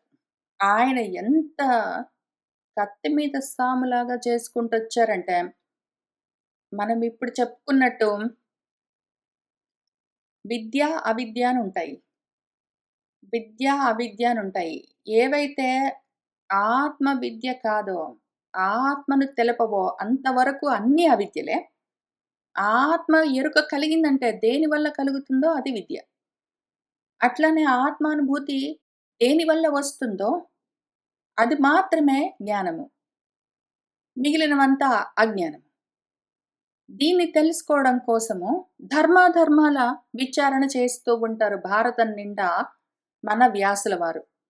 మళ్ళీ విద్యా విద్యలను చూసుకున్నట్టే సంభూతి, అసంభూతి, అనుభూతి, అసదనుభూతి అని చూసుకున్నట్టే ఇక్కడ ధర్మము, అధర్మము అని చూస్తాం మనం. ఇది ధర్మమండి, ఇది నీకు ధర్మం గాదు, అట్లా అధర్మంగా ప్రవర్తించరాదు అని చెప్పుకుంటాం కానీ, ప్రపంచంలో చేస్తున్నవి ఏవైనా సరే అన్నీ అధర్మాలే. ప్రాపంచికమైనవన్నీ అధర్మాలే. ఆత్మధర్మం మాత్రమే ధర్మం. స్వధర్మం ఒక్కటే ధర్మము. స్వధర్మం అంటే నేను చేయాల్సిన ధర్మం. నా స్వధర్మమేమి? కూతురుగా నేను చేయవలసిన ధర్మాలు, తల్లిగా నేను చేయవలసిన ధర్మాలు, గురువుగా నేను చేయవలసిన ధర్మాలు, శిష్యుడిగా నేను చేయవలసిన ధర్మాలు ఇట్లాంటి ధర్మాలు గాదు. ఇవన్నీ నా స్వధర్మాలు గాదు. స్వధర్మం అంటే ఆత్మధర్మం. ఆత్మధర్మం ఒక్కటే ధర్మం. మిగిలినవన్నీ అధర్మాలే. ఇప్పుడు ఈ అధర్మాలు మళ్ళీ 2 రకాలుగా ఉంటాయి. ప్రతి వాళ్ళు ఇది ఎందుకు ఇంత దూరం చెప్పుకుంటూ వస్తూ ఉన్నామంటే, వ్యాసుల వారు ఇందులో ప్రతి వాడు ఇది నా ధర్మం అని చెప్తూ ఉన్నాడనే అక్కడ డాక్యుమెంటింగ్ జేస్తారు. ప్రతి వాళ్ళు ధర్మాత్ములని జెప్తారు. ప్రతి వాళ్ళు ధర్మమే ఆచరిస్తున్నట్టుగానే వాళ్ళ వైపు నుంచి వాళ్ళు చెప్పుకుంటూ ఉంటారు. మనం ఎప్పుడూ గుర్తుపెట్టుకోవాల్సిన విషయం ఏంటంటే, ఆత్మధర్మం కాకుండా ఉన్నదంతా అధర్మమే. ఆత్మధర్మం మాత్రమే ధర్మము. దానికి సంబంధం లేకుండా అనాత్మలను పట్టుకొని ఎన్ని ధర్మాలనుకుంటూ, మనం కర్తవ్యాలనుకుంటూ కర్మలు చేసినా గూడా అన్నీ అధర్మాలే. ఇప్పుడు ఈ అధర్మాలు మళ్ళీ 2 రకాలుగా ఉంటాయి. నువ్వు అధర్మంగా ప్రవర్తించొద్దు. ఎందుకట్లా అన్యాయంగా చేస్తావు? అన్నప్పుడు వాడు క్రౌర్యంతోటి, వాడు లోభితనంతోటి చెయ్యొచ్చు గూడా. లోభితనంతో, దురాశతో, కామపరత్వంతో, అర్థపరత్వంతో కావాలి అని పక్కన వాళ్ళని ప్రీమెడిటేటెడ్‌గా వాడొకవేళ అన్యాయం చేస్తే, తెలిసే వాడు కావాలని అన్యాయం చేస్తూ ఉన్నాడు అంటే, అటువంటి వాళ్ళు ఎట్లా అయినా అధర్మపరులు. మనం వాళ్ళ గురించి చాలా ఈజీగా ఐడెంటిఫై చేయొచ్చు. వాళ్ళని వెంటనే ఐడెంటిఫై చేయొచ్చు. వాళ్ళ గురించి తెలుసుకోవచ్చు. అసలు ప్రాబ్లమ్ ఉండదు. వాళ్ళు అధర్మంగా ప్రవర్తిస్తున్నారని మనకు తెలుస్తూనే ఉంటుంది. పక్కన వాళ్ళని అన్యాయంగా కొట్టడము, హింసించడము, దొంగతనం చేయడము, కిడ్నాప్‌లన్నీ చేయడము, ఇటువంటివన్నీ రావణాసురుడిలాగా ఏది చేసినా అదిగో వాడు అధర్మపరుడని తెలుస్తుంది. ఇంకా ప్రాబ్లమ్ ఉండదప్పుడు. అది చాలా డైరెక్ట్ మ్యాటర్. కానీ మిగిలిన వాళ్ళందరూ ఉంటారు. ఇప్పుడు సత్యవతి దేవి ఉన్నది ఇందాక చూసుకున్నట్టు. మరి బిడ్డలు కలగకపోతే ఎట్లా డబ్బులిచ్చైనా పిల్లల్ని కనిద్దాం అని ఈ రకంగా భీష్ముడు, భీష్ముడు ఏం చేశాడు? సత్యవతిని పెళ్లి చేసుకుందామంటే వాళ్ళ నాన్న శంతనుడు, సత్యవతి వాళ్ళ నాన్న ఒప్పుకోకపోయేసరికి నా కూతుర్ని ఇవ్వను అని లేతే ఇవ్వడానికేవో ఆంక్షలన్నీ పెడితే నియమాలన్నీ. శంతనుడు వినకుండా వెనక్కొచ్చాడు. కానీ మనాది బెట్టుకొని బాధపడుతూ ఉంటే, భీష్ముడు ఇంక అక్కడి నుంచి మొదలుబెట్టాడు. పెద్ద పెళ్ళిళ్ళ పేరయ్య. ఈయన వెళ్ళి అదిగో మన సత్యవతీ దేవి వాళ్ళ నాన్నతో మాట్లాడి పెద్దలందరిని తీసుకొని వెళ్ళి ఈయనే ఒక పెద్దవాడిలాగా మిగిలిన పెద్దలందరిని తీసుకొని వెళ్ళాడు. ఈయనే పెద్దరికమంతా వహించి వాళ్ళ నాన్నకి ఈయనే పెద్ద దిక్కుగా ఉండి పెళ్ళంతా చేయించాడు. వివాహ కార్యక్రమాలన్నీ. ఆ తర్వాత మళ్ళీ మన శంతనుడికి, సత్యవతికి పుట్టిన పిల్లలకి కూడా పెళ్ళిళ్ళు చేశాడు. మళ్ళీ వాళ్ళకి పుట్టిన పిల్లలకి పెళ్ళిళ్ళు చేస్తాడు. ఏంటో చేసుకుంటూ కూర్చున్నాడు. ఇవన్నీ కూడా ధర్మాలను చేస్తాడు పాపం ధర్మాత్ముడు. ఈయన కూడా ధర్మాత్ముడే. ప్రతి వాళ్ళందరూ ఇట్లానే ఉంటారు. అందరూ ధర్మాత్ములే. అయితే ఏంటంటే, ఏదైతే ఆత్మ ధర్మం కాదో, అనాత్మ ధర్మమో అంతా అధర్మమే. ఈ విషయం మనము ఒకటి అర్థం చేసుకోవాలి. అందరూ క్రూరంగా ఉన్నారు కాబట్టే, అదిగో వాడు అధర్మపరుడు అని ఐడెంటిఫై చేయలేము మనం. వెంటనే అట్లా చెప్పలేము. ఒక్కొక్కసారి మనల్ని ఎవరైనా హింసిస్తున్నారనుకోండి, ఇదంటే నాకు ఇంకొక విషయం గుర్తొచ్చింది. ఆ కొటేషన్ కూడా చూపిస్తాను. ఎవరైనా నన్ను కావాలని బాధ పెడుతున్నారు, హింసిస్తున్నారు, దుఃఖపెడుతున్నారనుకోండి. అప్పుడు ఎవరైనా నన్ను బాధ పెడుతున్నారు, ఏడిపిస్తున్నారు, పట్టించుకోవట్లేదు, నాకు చాలా కష్టమనిపిస్తుందనుకోండి. అప్పుడు వాళ్ళు కావాలనే చేస్తున్నారని మనం అనుకోక్కర్లేదు. ప్రతి వాళ్ళు కావాలనే మనకి అన్యాయం చేస్తారు, కావాలనే మనల్ని బాధ పెడతారని అనుకోవాల్సిన అవసరం లేదు. చాలామంది ఒక్కొక్కసారి తెలియక గూడా చేస్తారు. దానికొక చాలా అందమైన కోటుంది. మాలిస్ ఇగ్నోర్ వచ్చింది. Never attribute to malice that which is adequately explained by ignorance or incompetence. Malice క్రూరంగా ఉండి, కావాలని పనిగట్టుకుని ఇతరులను హింసించడం అన్నది ప్రతి వాళ్ళు చెయ్యరు. నీకు పక్కన వాళ్ళ వల్ల కష్టం కలిగింది అంటే, వాళ్ళు తెలియక అజ్ఞానంతోటైనా చెయ్యొచ్చు. ఇన్‌కంపిటెన్స్ అసమర్థత వల్ల కూడా మనుషులలోని అసమర్థత వల్ల గూడా నీకు నష్టమో, కష్టమో, దుఃఖమో కలగొచ్చు. నీ చుట్టూ ఉన్న మనుషుల్లోని అజ్ఞానం వల్ల గూడా నీకు కష్టం కలగొచ్చు. ప్రతి వాళ్ళు నిన్ను బాధ పెట్టడం కోసమే ప్రయత్నం జెయ్యరు. అయితే కారణం ఏదైనా కావచ్చు. వాడు ఏ కారణానికి బాధ పెడుతున్నా సరే, వాడు అజ్ఞానంతో, అసమర్థతతో బాధ పెట్టినా సరే, వాడు బాధపడుతూ పక్క వాళ్ళని బాధ పెట్టినా సరే, కావాలని తెలిసి పక్కన వాళ్ళని బాధ పెడుతూ, వాడు బాధపడుతూ అవన్నీ చేసినా సరే, వాడు తెలిసి చేసినా, తెలియక చేసినా అధర్మం అధర్మమే అని మన భారతం చెప్తూ ఉంటుంది.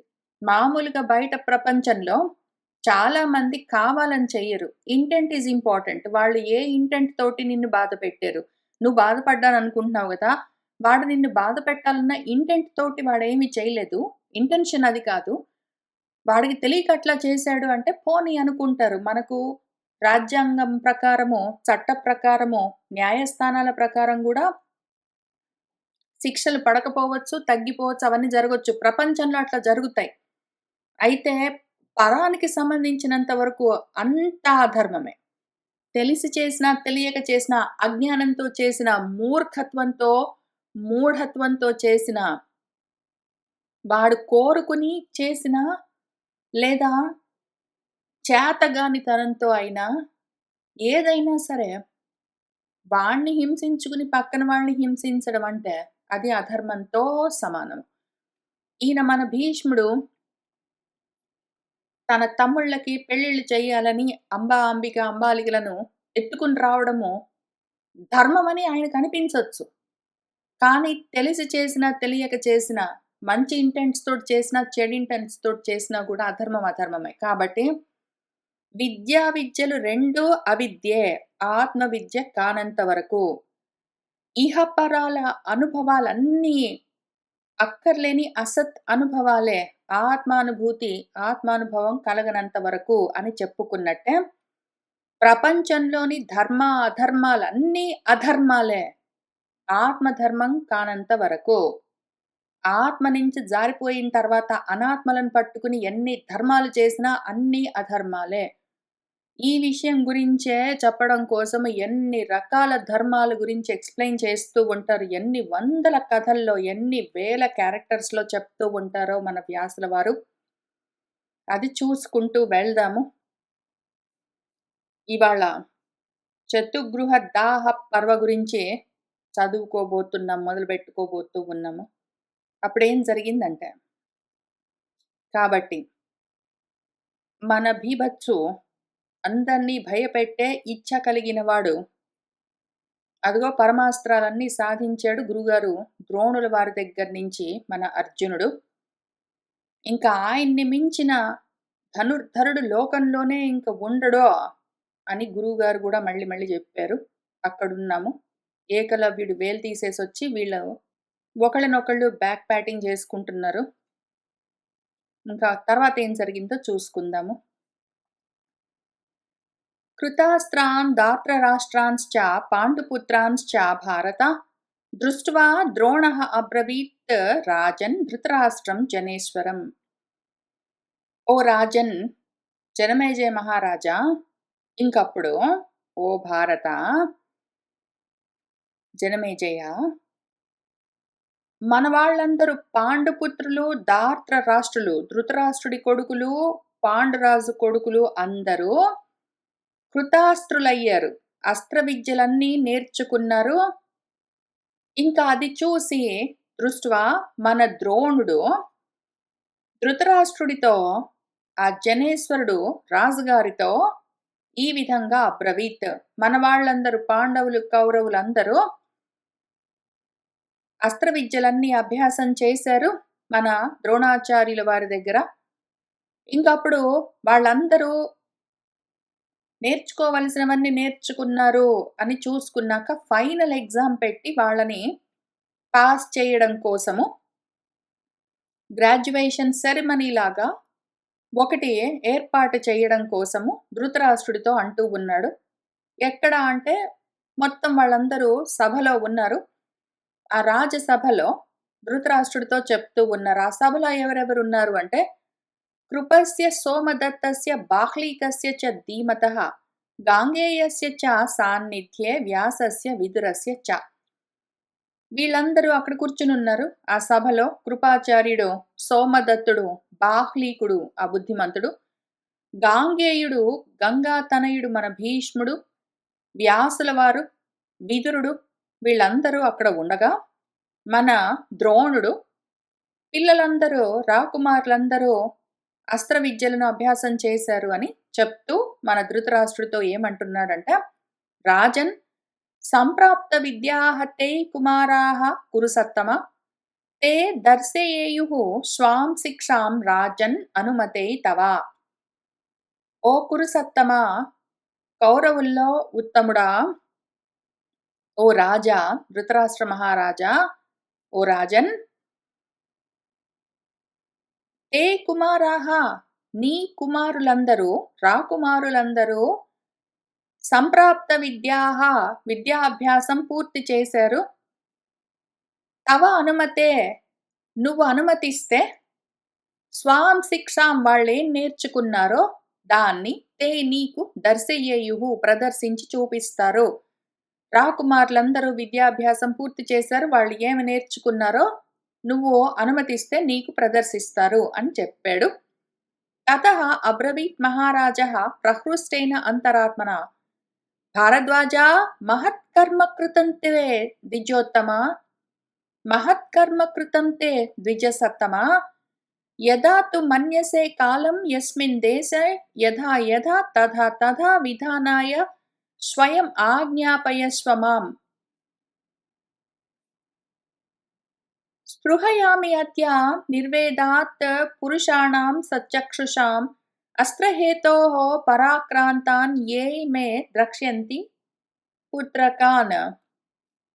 క్షత్తః యత్ గురుః ఆచార్యః బ్రవీతి కురు తత్తదా నహి ఈదృశం ప్రియం మన్యే భవితా ధర్మవత్సల అని ఆయన అంటూ ఉన్నాడు.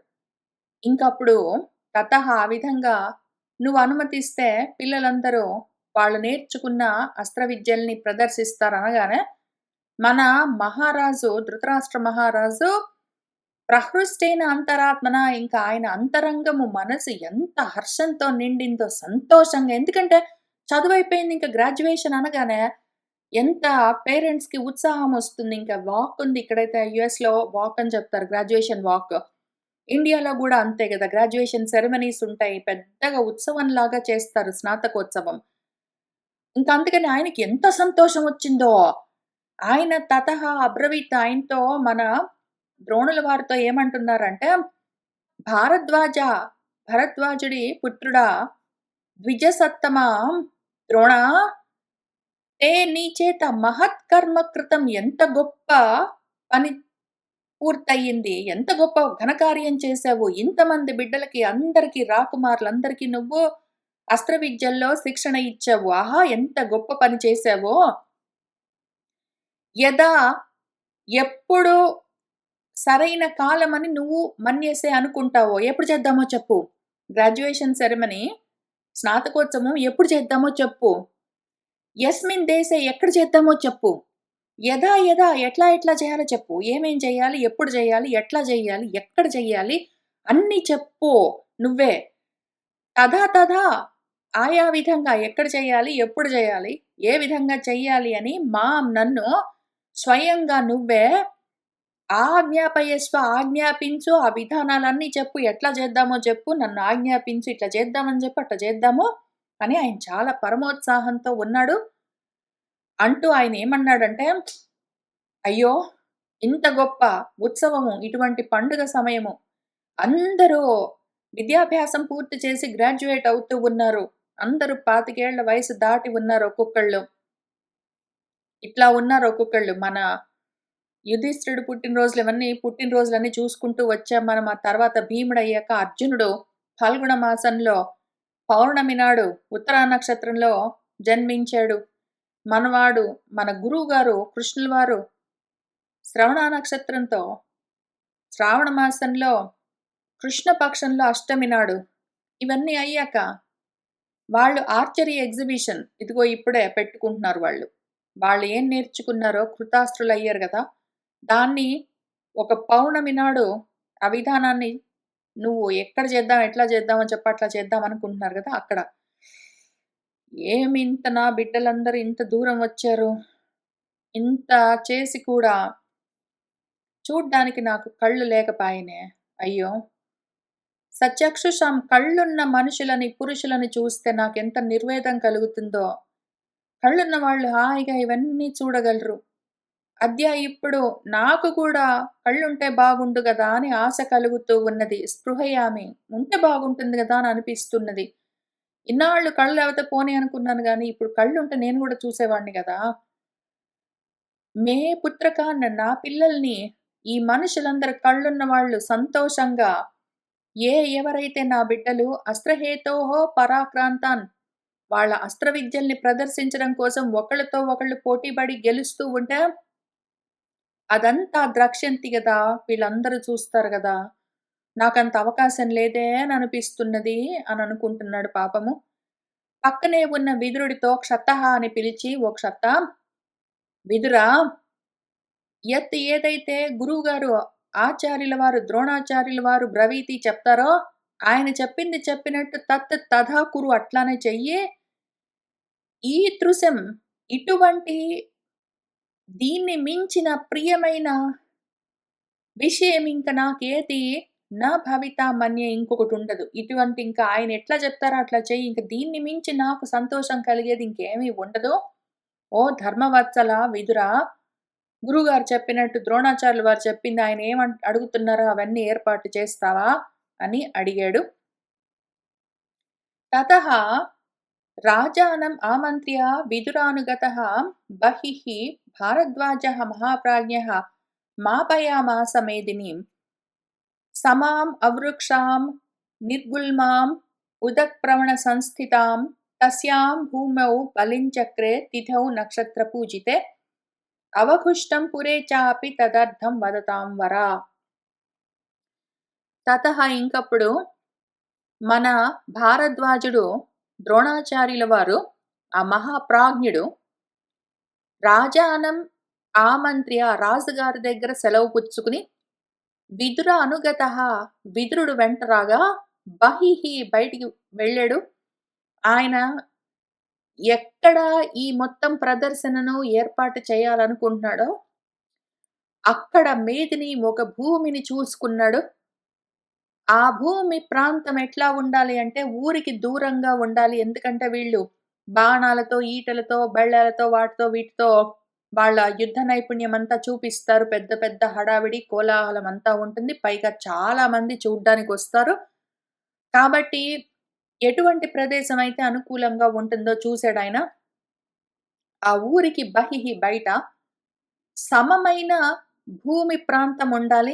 ఎత్తుపల్లాలు లేకుండా, కొండలు, గుట్టలు, రాళ్ళు, రప్పలు లేకుండా, అవృక్షం చెట్లు, గుల్మాలు, పొదలు లేకుండా సమతలంగా ఉన్న భూమి ఉండాలి.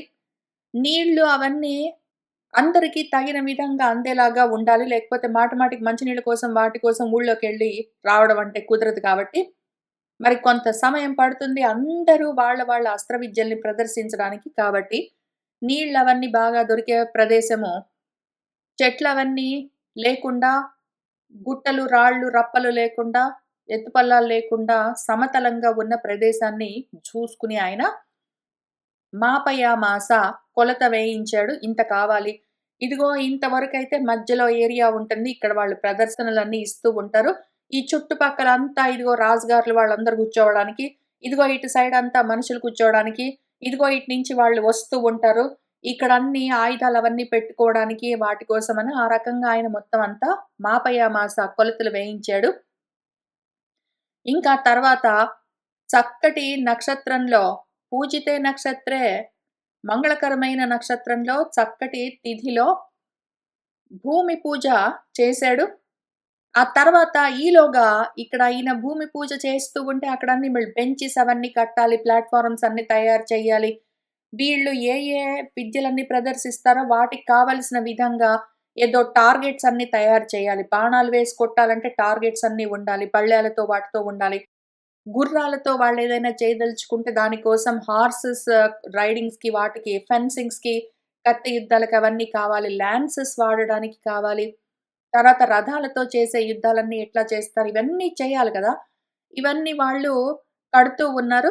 ఈలోగా అంతకన్నా ముందే పురంలో మన హస్తినాపురంలో తదర్థం దీని గురించి ఇంక ముందు నుంచే కొన్ని నెలల ముందు నుంచే కొన్ని నెలలో, రోజులో, వారాలో ఎన్నాళ్ళు కట్టారో ఆ సభా స్థలము, ఆ ప్రదర్శనా స్థలము, ఆ ఎగ్జిబిషన్ గ్రౌండ్స్ వీళ్ళ అస్త్ర విద్యల్ని ప్రదర్శించే, ఎగ్జిబిట్ చేసే ప్లేస్ ఎక్కడున్నదో దాని గురించి ముందే అక్కడ ఊళ్ళో మొత్తము అవఘుష్టం చాటింపులన్నీ వేయించారు కూడా. అందరికి చాటింపులు వేయించి, కుమారులందరూ వారి అస్త్ర విద్యల్ని పలానా రోజు పలానా చోట ప్రదర్శిస్తారు. ఓహో! మీరందరూ కావాలంటే వచ్చేయండి అని చెప్పుకుంటూ, ఓ వదతాం వరా జనమేజయ మహారాజా అట్లా చాటింపులన్నీ వేయించారు. మొత్తం ఊరంతా సందడిగా ఉంది. హడావిడిగా పండగలాగా ఉన్నది. రంగభూమౌ సువిపులం శాస్త్రదృష్టం యథావిధి ప్రేక్షాగారం సువిహితం చక్రుః తత్ర చ శిల్పినః రాజ్ఞః సర్వాయుధోపేతం స్త్రీణాం చ ఏవ నరర్షభ మంచాంశ్చ कारयामासुः తత్ర జానపదాః జనాః విపులాన్ ఉచ్ఛ్రయోపేతాన్ శిబికాశ్చ మహాధనాః. ఇంకక్కడ రంగభూమి ఈ మొత్తము ప్రదర్శనలెక్కడ ఇస్తారో ఆ రంగస్థలమంతా సువిపులంగా, విశాలంగా ఉన్నది చాలా. శాస్త్రదృష్టం యథావిధి, యథావిధిగా శాస్త్రానుకూలంగా శాస్త్రం చెప్పిన విధంగా ప్రేక్షాగారం, ప్రేక్షకులుండి కూర్చొని చూడ్డం కోసం ప్రేక్షకులందరూ ఎక్కడెక్కడ కూర్చొని ఆ బెంచెస్ పైన అంతా ఇట్లా స్టాండ్స్ లాగా పెడతారు గదా! లెవెల్స్‌లో పైన కూర్చున్న వాళ్ళు కొంచెం వాళ్ళకన్నా కింద కూర్చున్న వాళ్ళు, కొంత కింద కూర్చున్న వాళ్ళు అట్లా ఆ రకంగా ప్రేక్షాగారాలు సువిహితం చక్కగా ఎక్కడివక్కడ ఏర్పాట్లు చేశారు. అన్ని వైపుల నుంచి అందరికి క్లియర్‌గా కనిపించేటట్టు. మన శిల్పులందరూ అట్లా చకృహు చేస్తూ ఉన్నారు. అట్లానే సర్వాయుధాలు ఎక్కడెక్కడ పెట్టుకోవాలి. ఎందుకంటే వీళ్ళందరూ రథాల్లో, గుర్రాల పైన, ఏనుగుల పైన భూమి మీద నిలబడి యుద్ధాలన్నీ చేసి చూపిస్తారు. ద్వంద్వ యుద్ధాలన్నీ చేస్తారు. ప్రైవేట్‌గా ఎవరికి వాళ్ళు పర్సనల్‌గా వాళ్ళు నేర్చుకున్న కత్తులు, బళ్ళాలు, బాణాలు గదలు వాటన్నిటిని ఉపయోగించడం చూపిస్తారు. ముష్టి యుద్ధాలు, ద్వంద్వ యుద్ధాలన్నీ చూపిస్తారు. కాబట్టి ఏ ఏ ఆయుధాలు ఎక్కడెక్కడ ఉంచాలో రెడీగా సిద్ధం జేయాలో, విరుగుతూ ఉంటే మళ్ళీ వాటిని తీసుకెళ్ళి కొత్తవి తీసుకొచ్చి ఇచ్చి అట్లాంటివన్నీ చెయ్యాలో, అట్లానే రాజులు, స్త్రీలు కూర్చోవడానికి ఎక్కడెక్కడ ఏ ఏ ప్రదేశాలైతే అనువుగా ఉంటాయో అవన్నీ నిర్మిస్తూ ఉన్నారు ఓ నరర్షభ, జనమేజయ మహారాజా. అట్లానే మంచెలంటారు గదా! ఎత్తుగా ఉంటాయి మంచెలని. ఎత్తుగా ఉన్న ప్లాట్‌ఫారమ్స్. అవన్నీ కూడా జానపద జనులు ఊళ్ళలో నుంచొచ్చిన వాళ్ళంటే మన హస్తినాపురం ఒకటే గాదు. ఆ చుట్టుపక్కల గ్రామాల్లో నుంచి, జనపదాల్లో నుంచి, మొత్తం ఊళ్ళల్లో నుంచి అందరూ చూడ్డానికొస్తారు మరి చాలామంది. వాళ్ళందరి కోసం ప్లాట్‌ఫారమ్స్ అన్నీ తయారు చేశారు. విపులంగా, విశాలంగా ఉన్నాయి. ఉచ్ఛ్రయం ఎత్తుగా ఉన్నాయి. ఎందుకు అంటే కొంచెం దూరం నుంచి చూసేవాళ్ళకి ఎత్తుగా ఉంటే అక్కడ కింద మధ్యలో దూరంగా జరుగుతున్నవి క్లియర్‌గా కనిపిస్తాయి. అట్లానే డబ్బులున్న వాళ్ళు శిబికలు పైన ఆనింగ్స్‌తో ఉండి ఎందుకంటే కొంచెము ఎండలకి బయట కూర్చోకుండా మామూలు ప్రేక్షకులకైతే పైన ఏమి రూఫ్ లాగా ఏముండవు గానీ, కొంచెం డబ్బులున్న వాళ్ళకి ఎన్‌క్లోజ్డ్ ఏరియాస్ రూఫ్స్ తోటి ఉన్నవి అట్లా ఎండలవన్నీ పడకుండా అట్లానే రకరకాలుగా అంతా తయారు జేశారు. తస్మింస్తతः అహని ప్రాప్తే రాజా ససచివः తదా భీష్మం ప్రముఖతः కృత్వా కృపం చ ఆచార్య సత్తమం ముక్తాజాల పరిక్షిప్తం వైఢూర్యమణిభూషితం శాతకుంభమయం దివ్యం ప్రేక్షాగారం ఉపాగమత్. ఇంక తతః తస్మిన్ అహని ప్రాప్తే ఇంకా ఆ రోజు రానే వచ్చింది. మన కుమారులందరూ వాళ్ళ యుద్ధ నైపుణ్యాన్ని వాళ్ళు నేర్చుకున్న అస్త్ర విద్యలను ప్రదర్శించే రోజు వచ్చింది. ఆ రోజు తదా ఇంకప్పుడు మన రాజుగారు ధృతరాష్ట్రుల వారు ససచివః మంత్రులతో పాటు భీష్మం ప్రముఖతః కృత్వా భీష్ముడిని ముందు బెట్టుకొని భీష్ముడు ముందు నడుస్తూ ఉంటే, భీష్ముడు, కృపాచార్యుడు, మన ద్రోణాచార్యుడు వాళ్ళందరూ ముందు నడుస్తూ ఉంటే, వాళ్ళ వెనకాల ఈయన నడుస్తూ ఉన్నాడు. వాళ్ళ వెనకాల ఈయన వెళ్తూ ఉన్నాడు. అక్కడ ఊళ్ళో నుంచి వచ్చేప్పుడు రథాల్లో వాటిలో వచ్చారేమో! లేదా ఏనుగంబారి ఎక్కి వచ్చాడో, ఎట్లా వచ్చాడో ముందు వాళ్ళు, ఆ తర్వాత వీళ్ళు వస్తూ ఉన్నారు. ఇక్కడికొచ్చేసరికి వీళ్ళ కోసము మన భీష్ముడు, మన ధృతరాష్ట్రుడు, విదురుడు వీళ్ళందరూ చూడ్డానికి గాంధారీదేవి వీళ్ళందరూ చూడ్డం కోసము ఒక గొప్ప అందమైన ఎత్తైన ప్రేక్షకాగారము, ప్రేక్షాగారము తయారు జేశారు గదా! అదెట్లా ఉన్నదంటే ముక్తాజాల పరిక్షిప్తం. ముత్యాల మాలలతో అందంగా తయారు జేశారు. వైడూర్య మణులతో తాపడం జేశారు. శాతగుంభమయము బంగారుమయమైన అందమైన వైడూర్యాలతో పొదగబడి ఉన్న ముత్యాల మాలలు వేలాడుతూ ఉన్న ఒక చక్కటి ఆడియన్స్ స్పేస్ తయారు చేశారు వీళ్ళ కోసం. దివ్యంగా ఉంది. అది చాలా బాగుంది. ఆ ప్రేక్షాగారం దగ్గరికి మన వాళ్ళందరూ వస్తూ ఉన్నారు చక్కగా అలంకారాలన్నీ చేసుకొని. గాంధారీ చ మహాభాగా, కుంతీ చ జయతాంబరా, స్త్రియః చ సర్వాః యాః రాజ్ఞః సప్రేష్యాః సపరిచ్ఛదాః హర్షాత్ ఆరురుహుః మంచాన్ మేరుం దేవస్త్రియః యథా. ఇంక మన మహాభాగ్యవంతురాలు గాంధారీదేవి, అట్లానే కుంతీదేవి, ఓ జయతాంబర జనమేజయ మహారాజా, సర్వాః స్త్రియః చ మిగిలిన అంతఃపుర స్త్రీలందరూ, యాః ఎవరెవరైతే రాజుగారి అంతఃపురంలో ఉంటారో వాళ్ళందరూ, అట్లానే సప్రేష్యాః ఆ పని చెయ్యి, ఈ పని చెయ్యి అంటే వెళ్లి పనులు చేసుకొచ్చే పరివారము, సపరిచ్ఛదాః మొత్తం అంతఃపుర పరివార గణం మొత్తము అందరూ మొత్తం కలిపి ఎక్కుతూ ఉన్నారు. మన గాంధారీదేవి, కుంతీదేవి వీళ్ళతో పాటు వాళ్ళు ముందు నడుస్తూ ఉన్నారు. వాళ్ళ వెనకాల మొత్తము అంతఃపుర స్త్రీలు, అంతఃపుర పరివారం అంతా ఎక్కుతూ ఉన్నారు. చక్కగా అలంకారాలన్నీ చేసుకున్నారు. అందంగా ఉన్నారు. ఏదో దేవస్త్రియః యథా దేవతా స్త్రీలలాగా ఉన్నారు అందరూ. వాళ్ళందరూ ఏదో మేరు పర్వతాన్ని ఎక్కుతూ ఉన్నట్టు సంతోషంగా ఈ మంచెను ఆ ఎత్తుగా కట్టిన ప్లాట్‌ఫార్మ్ ఉంది గదా! ప్రేక్షకులందరూ ఆడియన్స్ కూర్చొని చూసే ఆడియన్స్ ప్లాట్‌ఫార్మ్ పైకి వీళ్ళందరూ దేవతా స్త్రీలలాగా ఎక్కుతూ ఉన్నారు. ఎక్కి ఎవరి ప్లేసెస్‌లో వాళ్ళు కూర్చున్నారు. బ్రాహ్మణ క్షత్రియాద్యంచ చాతుర్వర్ణ్యం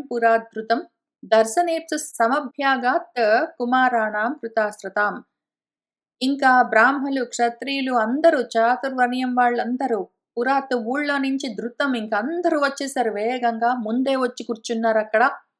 ఆ మొత్తం ఆడియన్స్ సీట్లన్నీ నిండిపోయాయి.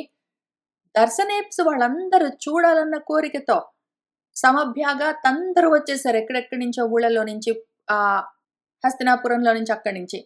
ఎందుకు అంటే కుమారులందరూ అస్త్రాలన్నీ నేర్చుకున్నారు. ఆ విద్యలన్నీ ప్రదర్శిస్తున్నారంటే మరి చూడాలన్న ఉత్సాహం ఉంటుంది కాబట్టి బళ్ళకి సెలవులిచ్చి ఆఫీసులు గూడా మూసేసి అందరొచ్చి ఇక్కడే కూర్చున్నారు ఆ రోజు. ప్రవాదితైః చ వాదిత్రైః జనకౌతూహలేన చ మహార్ణవః ఇవ క్షుబ్ధः సమాజः సహ అభవత్ తదా. తదా ఇంకప్పుడు ఆ సమయంలో ఇంక అందరూ ప్రవాదితులుంటారు. వాళ్ళు ఆ మైకుల్లో గట్టిగా అనౌన్స్‌మెంట్‌లన్నీ చేస్తూ ఉంటారు. ఇంకా కొంచెం సేపట్లో మన కుమారులందరూ వాళ్ళ విద్యలన్నీ ప్రదర్శిస్తారు. అందరూ క్వైట్‌గా ఉండండి. అదిగో ధృతరాష్ట్ర మహారాజు ఇప్పుడే వేయించేశారు. ఆయన అదిగో అక్కడ పలానా చోటుకి ఎక్కి కూర్చున్నానని చెప్తున్నానని చెప్పేవాళ్ళందరూ చెప్తూ ఉన్నారు. ఒక పక్కన అనౌన్సర్‌లందరూ. ఎంసీలని పిలుస్తారు గదా! వీళ్ళనేమంటారు యాంకర్‌లు. వాళ్ళందరూ ఒక వైపు నుంచి చెప్తూ ఉన్నారు. వాయిద్యాలన్నీ వాయించేవాళ్ళు మంగళ వాయిద్యాలన్నీ వాయిస్తూ మ్యూజిక్స్ అన్నీ ఎంటర్‌టైన్‌మెంట్ చేసే వాళ్ళందరూ చేస్తూ ఉన్నారు ఒకవైపు. ఇంక కోలాహలం జనం యొక్క కోలాహలం అంతా ఇంతా గాదు. ఇంకా ఏదో ఒక మహార్ణవము పెద్ద సముద్రము క్షుభితమైతే అల్లకల్లోలంగా ఉన్న మహాసముద్రంలాగా ఉందిట అక్కడ. అక్కడ ఆ సమాజమంతా. అట్లా కనిపిస్తూ ఉన్నది అని చెప్తున్నారు వ్యాసుల వారు. తాతః శుక్లాంబరధరః శుక్లయజ్ఞోపవీతవాన్ శుక్లకేశః సితశ్మశ్రుః శుక్లమాల్యానులేపనః రంగమధ్యం తదా ఆచార్యః సపుత్రః ప్రవివేశః నభః జలధరైః హీనం సా అంగారకః ఇవ అంశుమాన్. తతః ఇంకప్పుడు ఆచార్యః మన ఆచార్యుల వారు ద్రోణాచార్యుల వారు శుక్లాంబరధరః తెల్లటి వస్త్రాలు ధరించారు. శుక్ల యజ్ఞోపవీతవాన్ తెల్లటి యజ్ఞోపవీతాన్ని ధరించారు. శుక్లకేశః ఆయన జుట్టంతా గూడా తెల్లగా నెరిసిపోయి ఉన్నది. సిత శ్మశ్రుహు ఆయన మీసాలు, గడ్డాలు గూడా తెల్లగా నెరిసిపోయి ఉన్నాయి. శుక్ల మాల్యానులేపనః ఆయన తెల్లటి పూలమాలలు రాసుకున్నారు. తెల్లటి గంధాన్ని రాసుకున్నారు. ఇంకప్పుడు తదా ఆయన సపుత్రః కొడుకు అశ్వత్థామతో పాటు రంగమధ్యం ప్రవివేశః ఆ రంగస్థలం మధ్యలోకొచ్చారోహో! ఎట్లా ఉన్నాడు అంటే ఆయన ఆ సమయంలో జలధరైః హీనం మబ్బులు లేకుండా నిర్మలంగా ఉన్న నభః ఆకాశంలాగా ఉన్నాడు. మబ్బుల్లేని ఆకాశంలో స అంగారః అంశుమానివ అంగారక గ్రహంతో పాటుగా కూడి ఉన్న చంద్రుడు మబ్బుల్లేని ఆకాశంలో ఎట్లా ఉంటాడో అట్లా ఉన్నాడు మన గురువుగారు. సహ యథా సమయం చక్రే బలిం బలవతాం వరః బ్రాహ్మణాంశ్చ అత్ర మంత్రజ్ఞాన్ వాచయామాస మంగళం. సహ మనవాడు బలవతాం వరః బలవంతుల్లోనే శ్రేష్ఠుడు ద్రోణాచార్యుడు. యథా సమయం ఏ ముహూర్తమని వాళ్ళు నిర్ణయించుకున్నారో ఆ ముహూర్తము ఆ సమయము రాగానే బలించక్రే అక్కడ పూజ చేశాడు. ఇంకా ఈ ప్రోగ్రామ్ స్టార్ట్ అయ్యే కన్నా ముందు బ్రాహ్మణుల చేత మంత్రాలు తెలిసిన వాళ్ళ చేత వేద మంత్రాలతో అక్కడ మంగళాశాసనము మంగళవచనాలు చదివించాడు.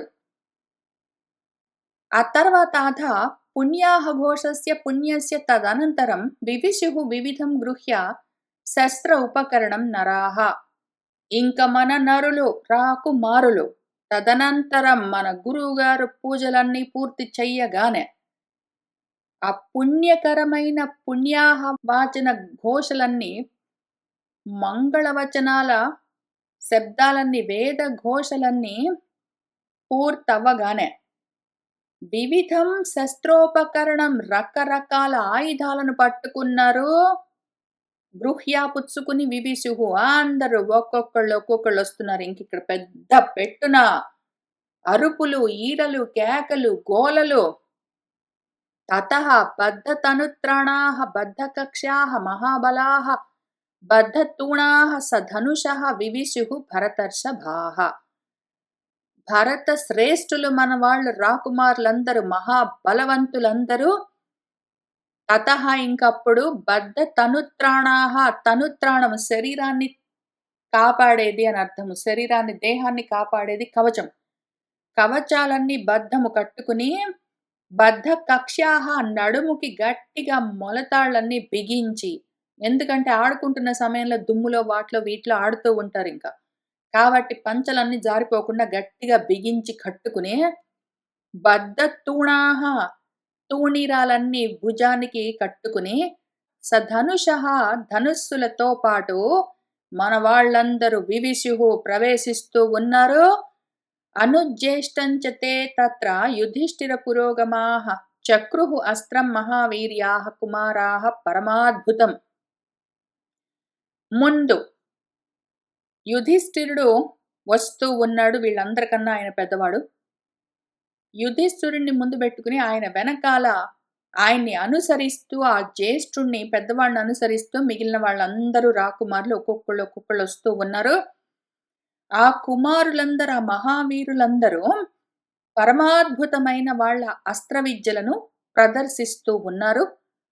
ఇంకా ఇక్కడ ఆడియన్స్‌లో ఎట్లా ఉన్నారంటే, కేచిత్ శరాక్షేప భయాత్ శిరాంసి అవననామిరే మనుజాః దృష్టమపరే వీక్షాం చక్రుః సవిస్మయాః.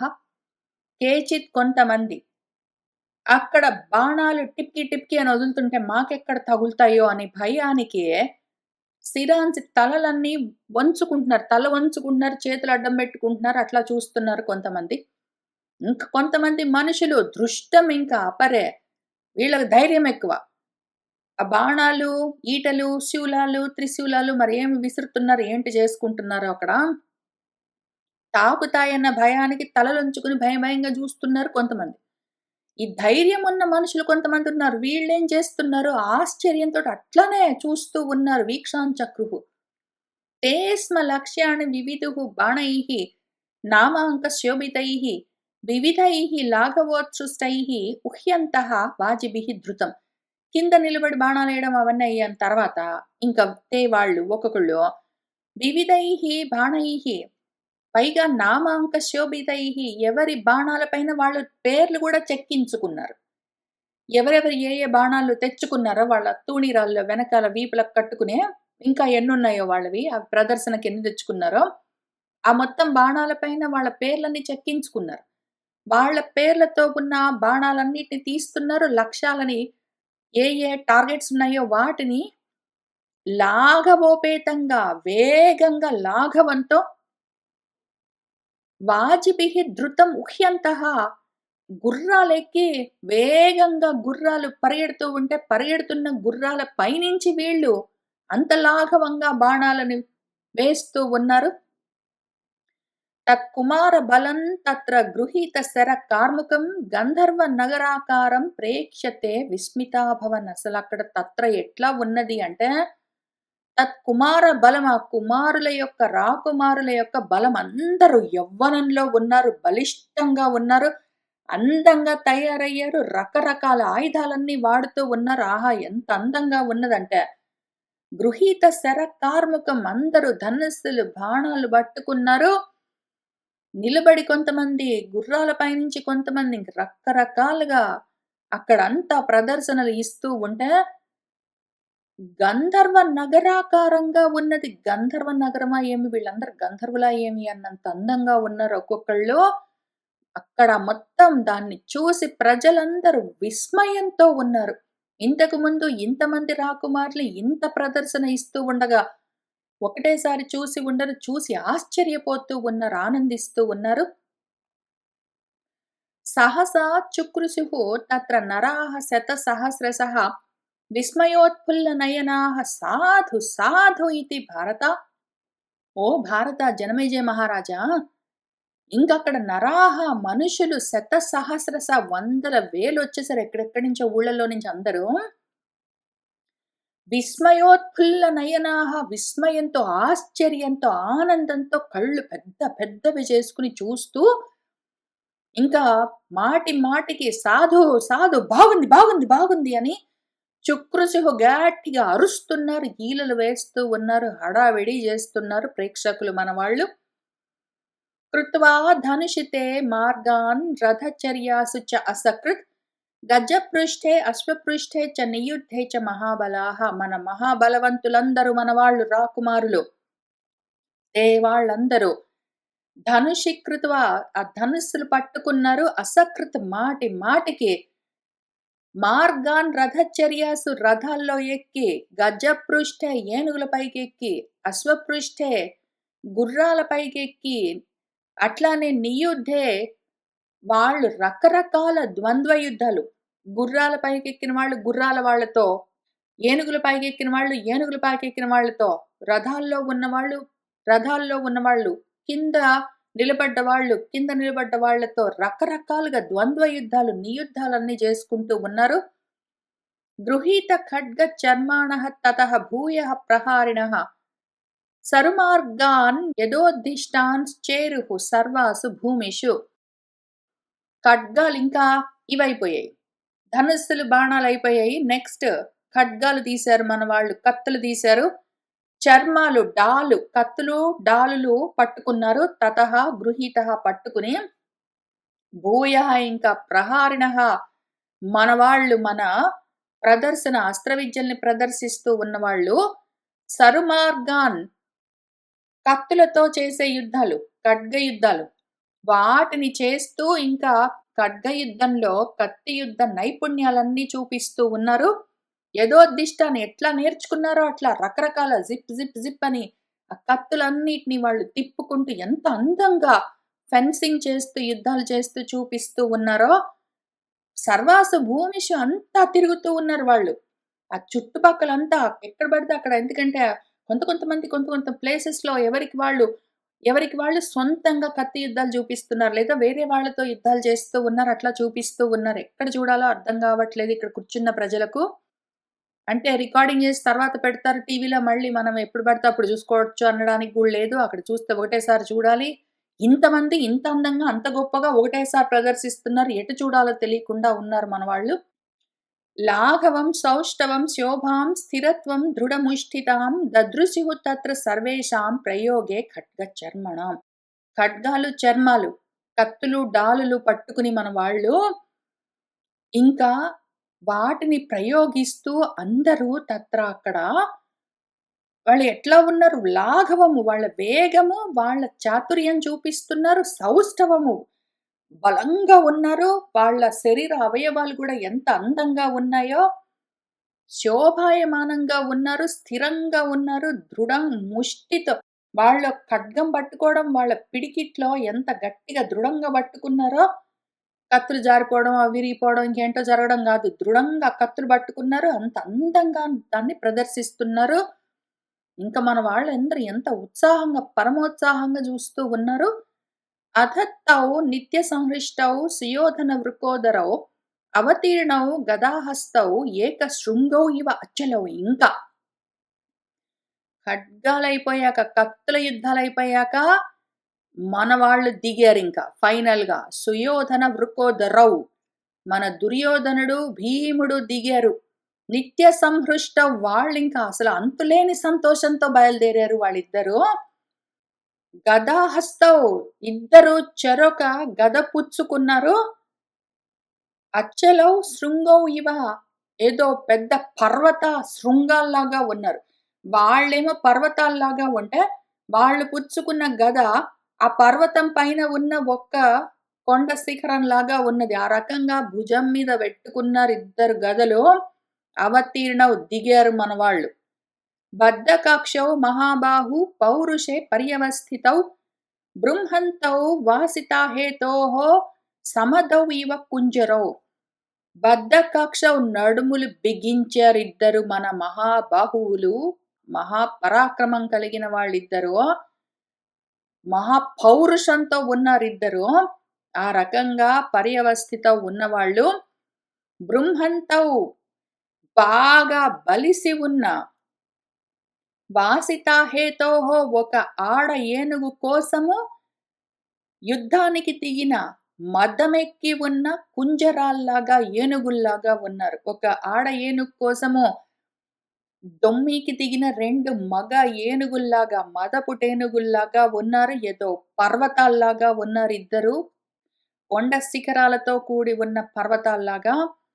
తౌ ప్రదక్షిణ సవ్యాని మండలాని మహాబలౌ చేరతుః నిర్మల గదౌ సమదౌ ఇవ గోవృషౌ. ఏదో ఒక ఆవు కోసము 2 మదపుటెడ్లు, 2 ఎద్దులు మహాబలం కలిగినవి. ఒకదాంతో ఒకటి ఢీకొంటే ఎట్లా ఉంటాయో, అట్లా మదించిన వృషభాల్లాగా వీళ్ళిద్దరూ ఆ మహాబలులు మన దుర్యోధనుడు, భీముడు వాళ్ళిద్దరూ ప్రదక్షిణ సవ్యాని మండలాన్ని ఒకళ్ళ చుట్టూ ఒకళ్ళు తిరుగుతూ ఉన్నారు. ఇంకా యుద్ధానికి రెడీ అవుతూ ఒకళ్ళిటు, ఒకళ్ళటు, ఒకళ్ళ చుట్టూ ఒకళ్ళు తిరుగుతూ ఉన్నారు. ఆ రకంగా నిర్మలమైన గదలను పట్టుకుని యుద్ధానికి సిద్ధమయ్యారు. వాళ్ళిద్దరు దిగారింక. విదురః ధృతరాష్ట్రాయ గాంధార్యై పాండవారణిః న్యవేదయేతాన్ తత్సర్వం కుమారాణం విచేష్టితం. ఇంకిక్కడ జరుగుతున్న విషయాలన్నింటినీ ధృతరాష్ట్రుడికేమో విదురుడు చెప్తూ ఉన్నాడు. అక్కడే పక్కనే కూర్చొని ధృతరాష్ట్రుడికి ఇక్కడ జరుగుతున్నదంతా వినిపిస్తూ ఉన్నాడు. అటు సైడ్ కూర్చుని మన పాండవులకు తల్లి పాండవ అరణిః ఆమె గాంధారీదేవికి ఈ విషయాలన్నీ వినిపిస్తూ ఉన్నది. తత్సర్వం మన కుమారులు అక్కడ ఏమేమి చేస్తున్నారు అన్న విషయాలన్నీ మన ధృతరాష్ట్రుడికి విదురుడు, గాంధారికి మన కుంతీదేవి న్యవేదయేతాం వినిపిస్తూ ఉన్నారు. ఇంకా మన వాళ్ళిద్దరూ దిగారు. ఆ తర్వాత ఏం జరిగిందన్నది వచ్చే వారం కలిసి కూర్చొని చదువుకుంటూ ముందుకు వెళ్దాము. సర్వం శ్రీకృష్ణ పరబ్రహ్మ పాదారవిందార్పణమస్తు.